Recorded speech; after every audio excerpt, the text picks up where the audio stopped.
Are you brave enough to take a bite out of a tarantula? Could you stomach a spoonful of something fermented, furry, or downright funky? Would you say yes to a snack that stares back at you? Today, we're taking your taste buds on the adventure of their lives. We're not just sampling exotic, we're diving fork first into the uncharted, the unapologetic, and the utterly unusual. From street stalls in Southeast Asia to secret family recipes whispered through generations, we're talking delicacies that make you question everything you thought you knew about dinner. And maybe, just maybe, about yourself. No, seriously, we're talking bugs, brains, maybe even bird embryos. Dishes that crunch, squish, and sometimes wiggle. Some are served sizzling, and some are served suspiciously still. This isn't your average charcuterie board. I said that wrong. This is not your grandma's potluck. This is not even your weird cousin's 3 a.m. gas station snack attack. This is Wedgie Wednesday, and today's flavor, strange, savory, slightly suspicious. Go buckle up, Buttercup, because we're about to get real weird, real fast.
The following is rated TV MA and is intended only for mature audiences. Viewer discretion advised.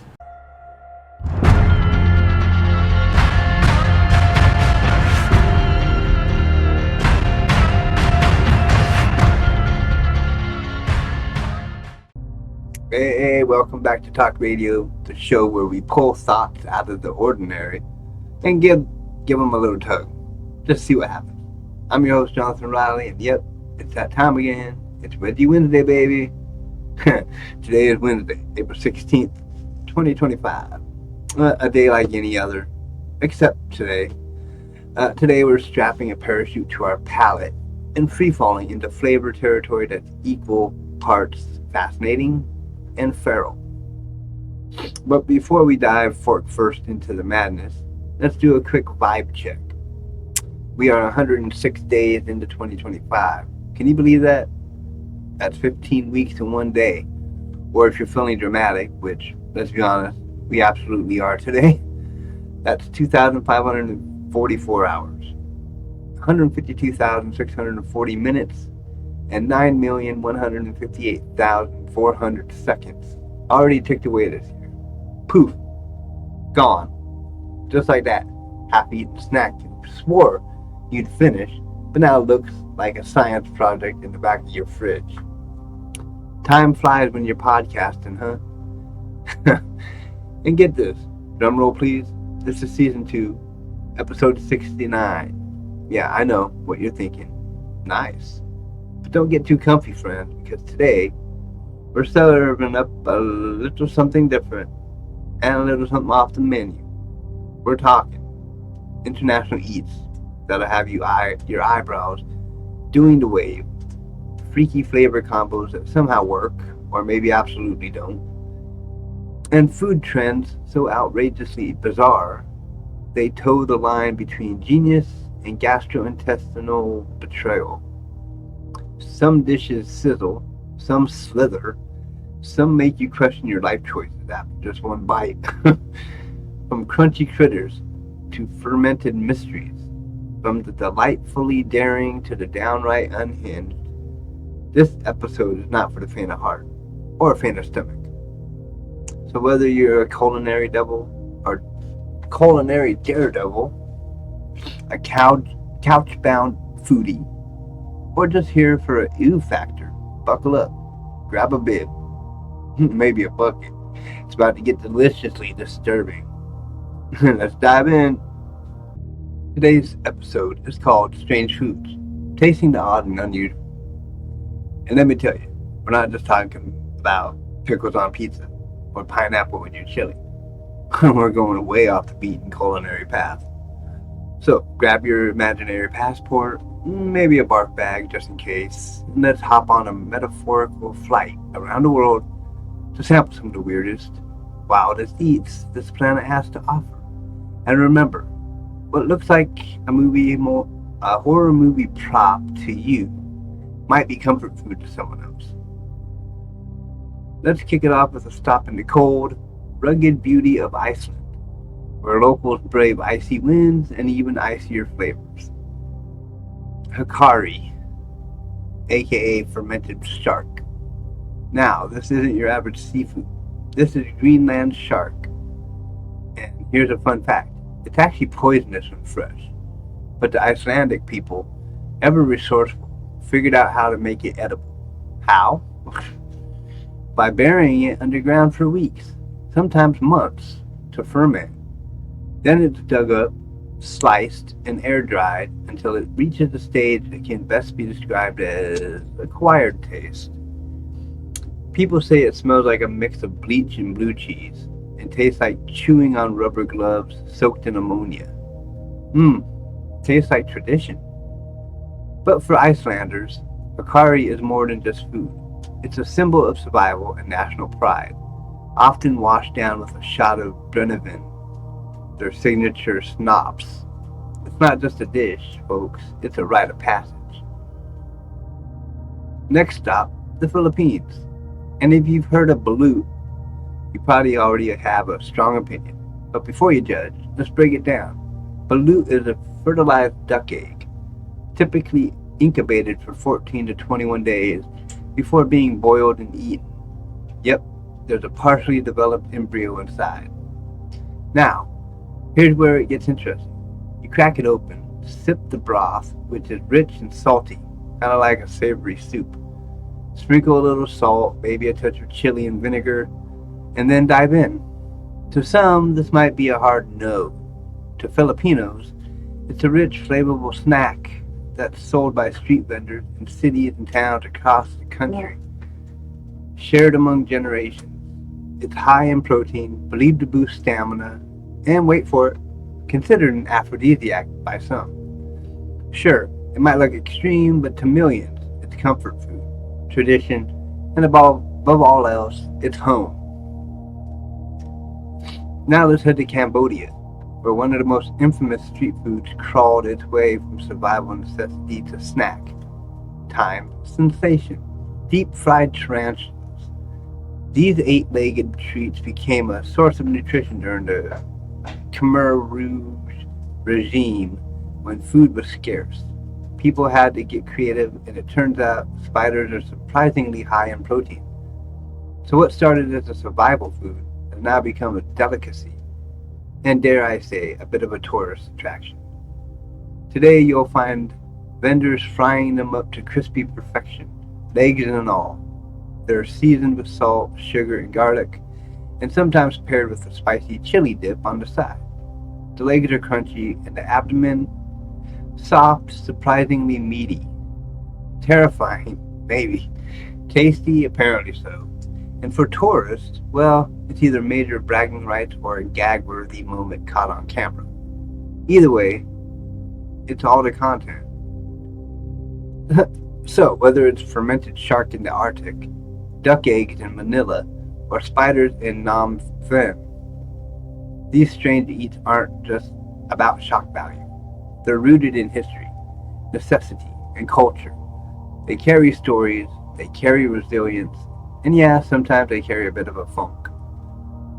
But the world of strange food doesn't stop here. No. Up next, we're diving into the world of modern weirdness, from viral social media food challenges to bizarre trends that are taking the world by storm. You'll either be first in line to try them, or wishing you hadn't even heard of them. Let's get viral right after this. Alright, time to come back home. Well, sort of. Let's fast forward to right now, where the weirdest meals go viral before you can even say, what's in that sauce? Welcome to the wild, unpredictable world of internet food trends, where taste often takes a backseat to shock value. TikTok, Instagram, YouTube, these platforms have turned eating into performance art. You've probably seen it. A stitched video of someone nervously chewing on a flaming hot gummy bear, eyes watering, nose running, lips regretting every life choice. That's the Carolina Reaper Gummy Bear Challenge. Just one tiny bite of that fireball contains enough Scoville units to light your soul on fire. Think a spicy chicken wing is rough? This gummy bear is down on you like an emotional wrecking ball. And then there's the wasabi toothpaste challenge, because brushing your teeth with mint wasn't painful enough, apparently. People smear wasabi paste across a toothbrush and try to hold a straight face. Spoiler alert, they never do. I probably wouldn't either. If you've ever wondered what it's like to torture your taste buds before your morning coffee, this is the answer. But perhaps the most perplexing of them all, cheese tea. Yes, cheese in tea. It sounds bizarre, right? And trust me, it's just as strange as it sounds. This viral drink trend started in Taiwan and quickly made its way to across the globe. It's basically iced tea with a fluffy layer of cream cheese foam on top. Salty, sweet, and strangely satisfying. Imagine drinking your dessert and your appetizer at the same time. But is it good? You'll never know until you try it. And by then, you'll likely have snapped a pic for your story.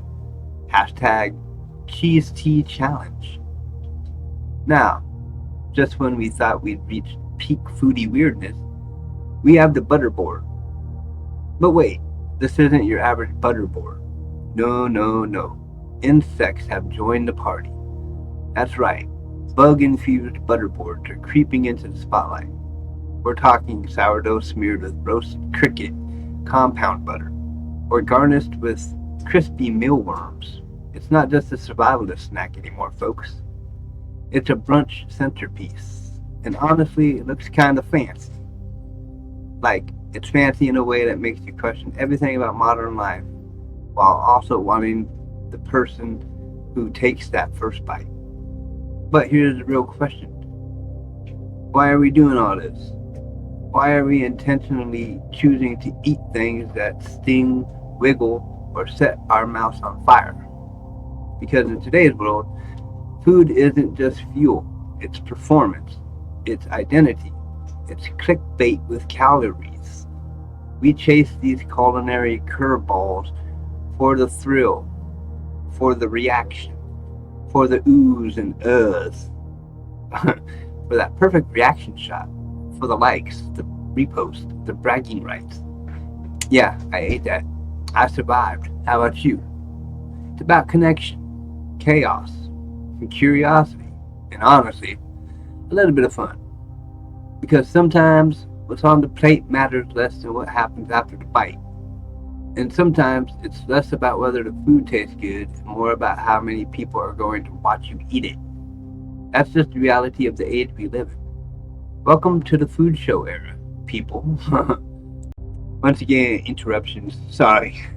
But whether it's a spicy dare, a creamy cheese tea sip, or insect-laced sourdough, we are clearly living in a time when food is more than just flavor. It's the show. And just when you think you've seen it all, someone's deep frying peanut butter and jelly sushi, or trying to carbonara a cake.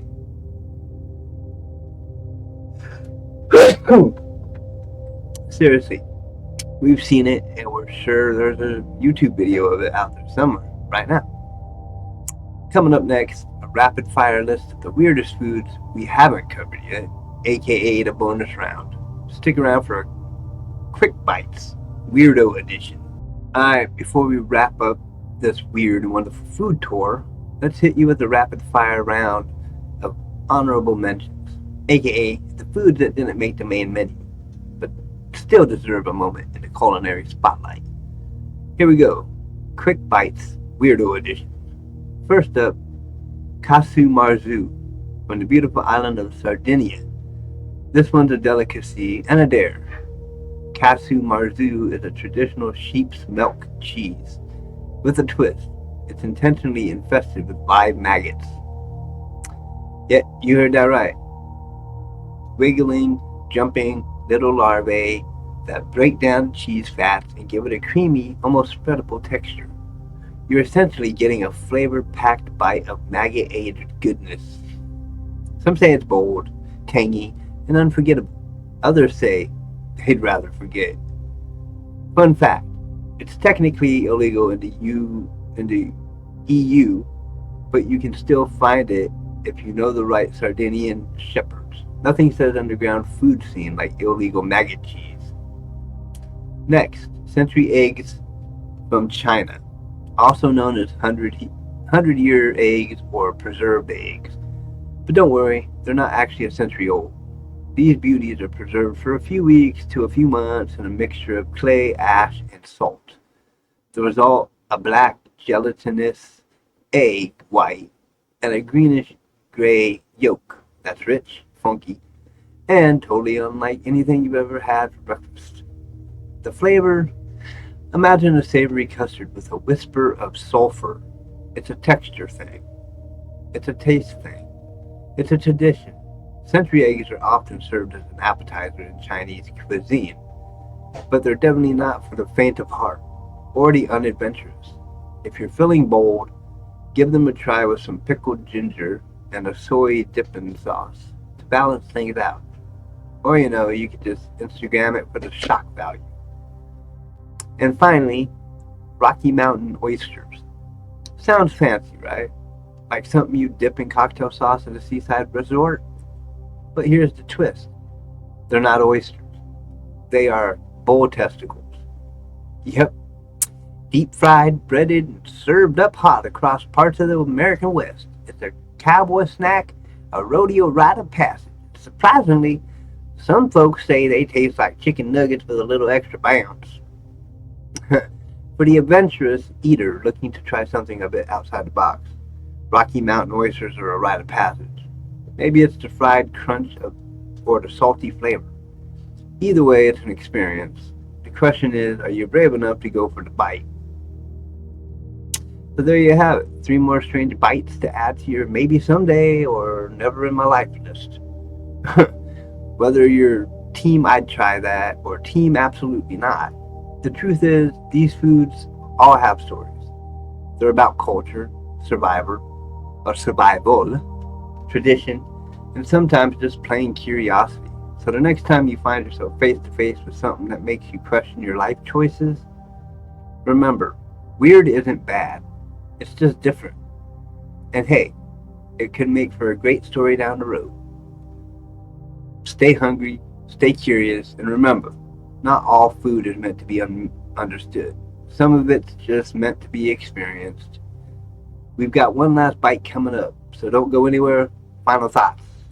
Next. Whether it's fear factor food or centuries-old cuisine passed down through generations, one thing's for sure, every dish tells a story. Sometimes it's brave, sometimes it's bizarre, sometimes it makes you gag and respect a culture at the same time. But always, it's flavorful in taste, in tradition, or in tell. So the next time something shows up on your plate and your first instinct is to push it away, maybe pause. Take a deep breath. Consider this. Is it weird or is it just unfamiliar? Because food, like people, deserve a second look and sometimes a second bite. Isn't that the beauty of exploring the unknown? Whether it's a smelly fermented shark or a surprisingly crunchy fried tarantula, food is an opportunity to push our boundaries, share stories, and connect across cultures. Sometimes the most unexpected bites can offer the deepest lessons. Thank you for riding along on this tasty, twisty tour of the world's strangest eats. From fermented shark to foamy cheese tea, maggoty cheese to bug butter boards. It's been real, and it's been weird. If you enjoyed today's flavor of Talk Radio, be sure to subscribe, rate, and share this episode with someone who would absolutely refuse to eat a tarantula. You know the one. Bonus points if you dare them to try something new. Who knows? Maybe you'll discover a new culinary passion. Or maybe you'll both be stuck with the trauma of a Carolina Reaper gummy bear. Either way, it's content. And hey, got a weird food story of your own? Slide into the DMs or leave a voice message. I just might feature it in a future episode. If you've eaten something that made your eyes water or your taste buds question their existence, let's hear it. Maybe it'll be your turn to introduce us to the next viral food challenge. Until next time, stay bold, stay curious, and, keep talking. And keep watching my show. Peace. Much love.